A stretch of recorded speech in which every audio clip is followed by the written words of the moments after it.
Timing's everything with the Arizona Trail. Like I say, mid-March is probably a good time to start. The only other snow I hit was above Flagstaff. There was actually a forest fire south of Flagstaff that I went around, and then north of Flagstaff where the ski area is, I hit a little snow, you know, not just remnant snow from ski season. And then you go into the Babbitt Ranch, which is, you know, the American Serengeti, just a big grassland. It's beautiful hiking, beautiful camping in there. Now this time of the year also they have, I think April, they have a mountain bike race, the whole 800 miles of the Arizona Trail. And at least in the year I did it, they all blew through just north of Flagstaff. And so they drink all the water at the caches that are laid out for hikers. So from there north, every water cache I came to is empty. So then you go through the Grand Canyon and up through the North Rim, Jacobs Lake. You're just about done. You head into Utah. It's really a beautiful trail. I recommend it highly, but definitely a fall, spring adventure.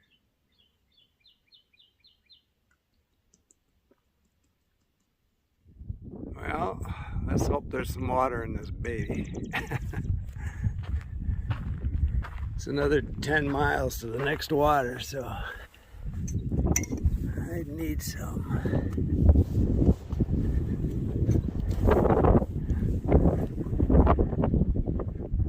Booyah!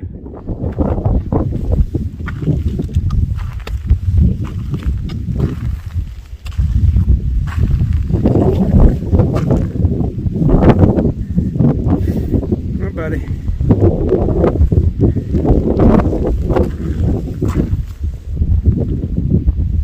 I'm just gonna go around you.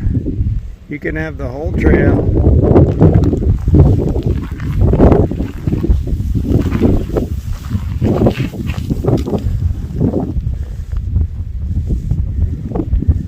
But it's kind of a busy trail this time of the year, so you might want to move off.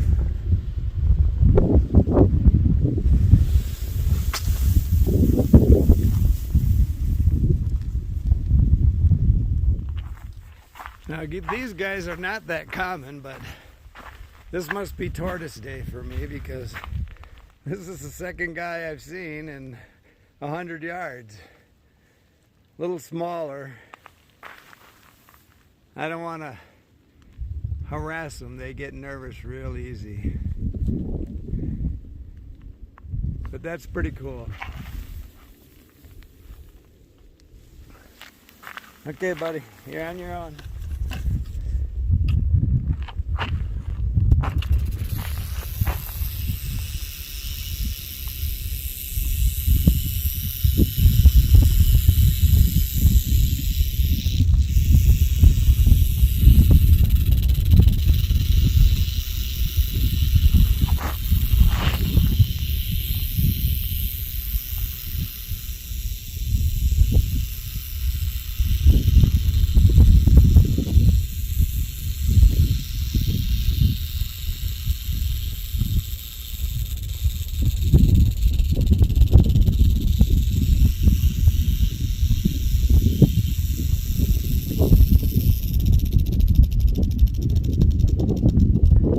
So it pays to watch the trail. Usually they'll warn you, but sometimes they don't. The transition is really above Pine, Arizona. You go up on the Mogollon Rim and you go from desert to pine forest. And you go from, at least in my case, being so hot that I just laid clothes and all in the Verde River to get my core temperature down the day before I hit Pine. And I had frozen water bottles the day I left Pine and got up on the Mogollon Rim. So you don't want to get there too early. You're going to deal with snow probably in a lot of years, even starting in March.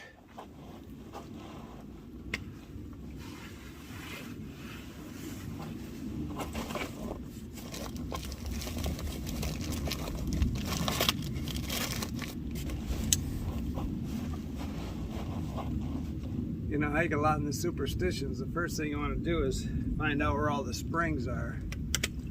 But when you're not near a spring, you also got to find your little hidey holes where you can usually find water.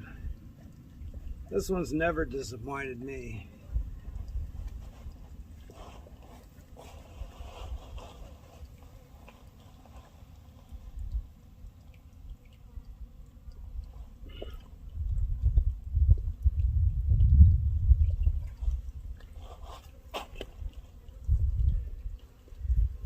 Just bought this bee-free filter.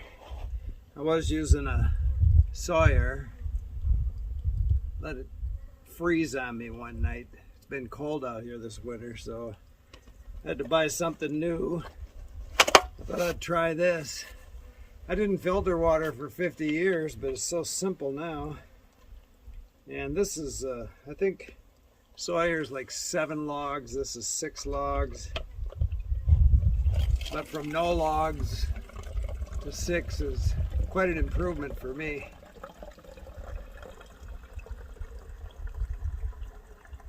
And it's fast. You don't have to fiddle too much. Don't like to fiddle.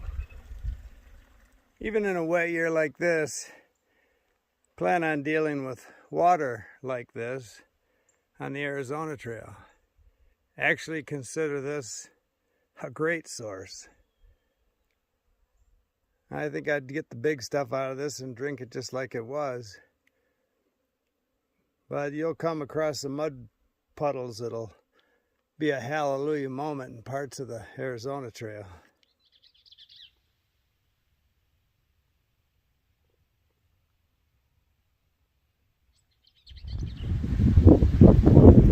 This is my new pet peeve. People package up their dog crap and leave it on the trail. I mean, if you're going to leave it, why not just not pack it up and let the sun dry it out? You idiots. Now you can say, well, somebody's going to come back along and get this, but I'll guarantee you they're not unless they've been out here 3 days.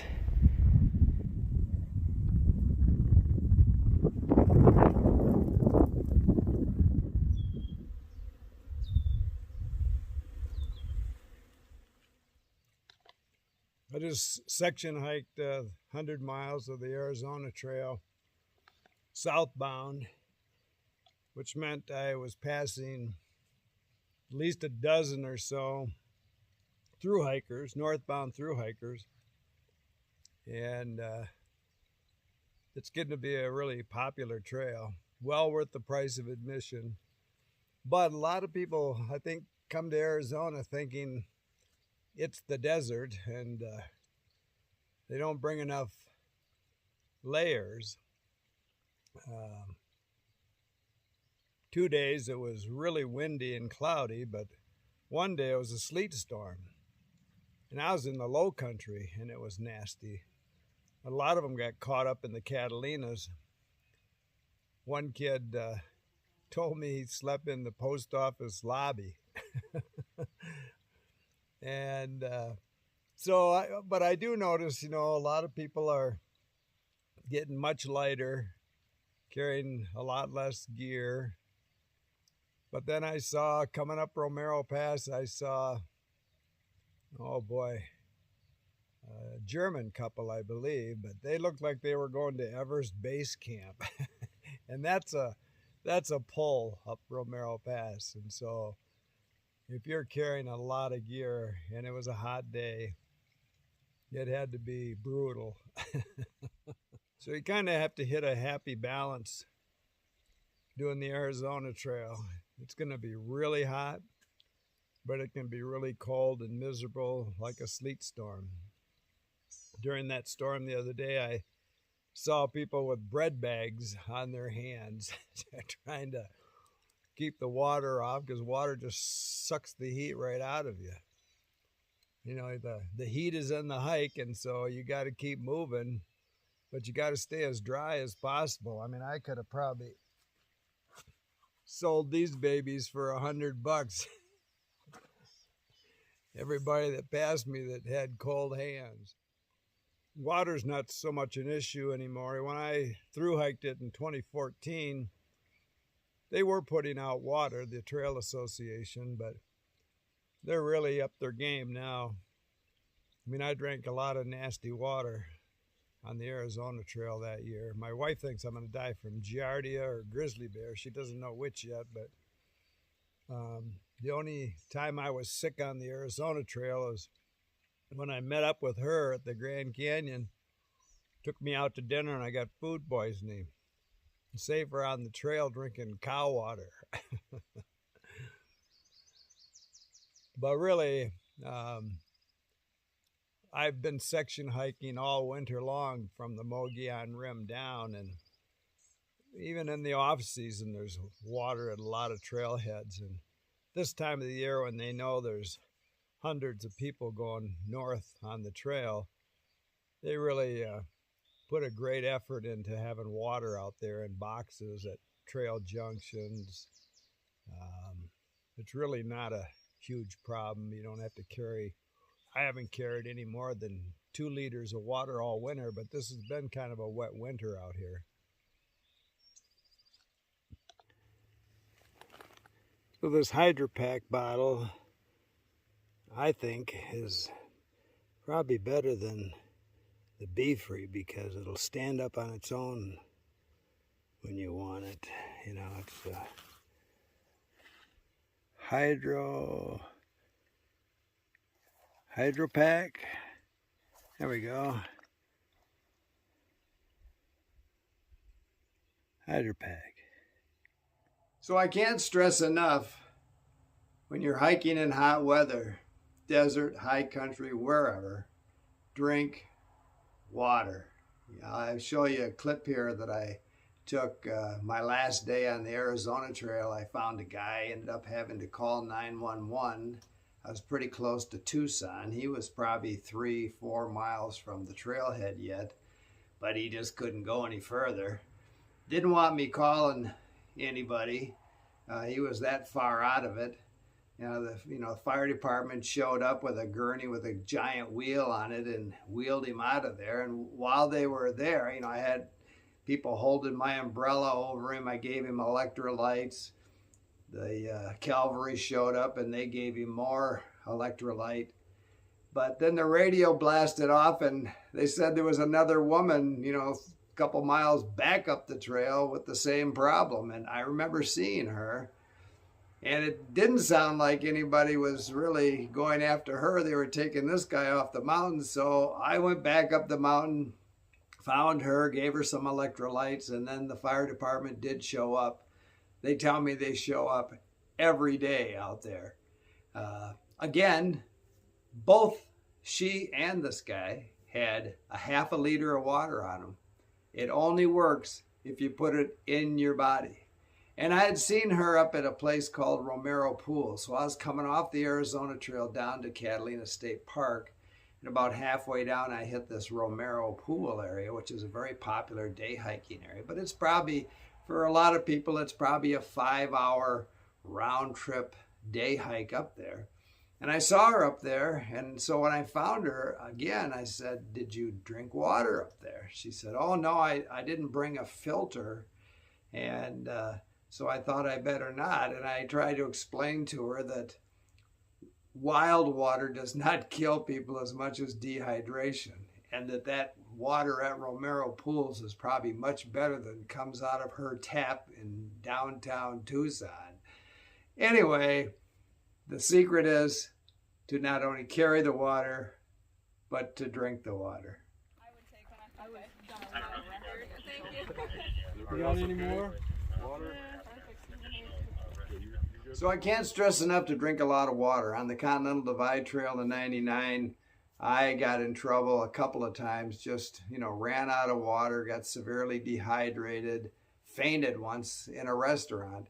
But I was conscious. I could hear people talking, and when they were talking about mouth-to-mouth resuscitation, I decided maybe I better get up. But once you get behind, it's pretty hard to catch up. And so, have some electrolytes, When I went across the Great Basin on the Continental Divide, that was my dragon. That's, if you look on the map just above I-80, it's the Great Basin. It's 100 miles if you go straight across, which is what I did.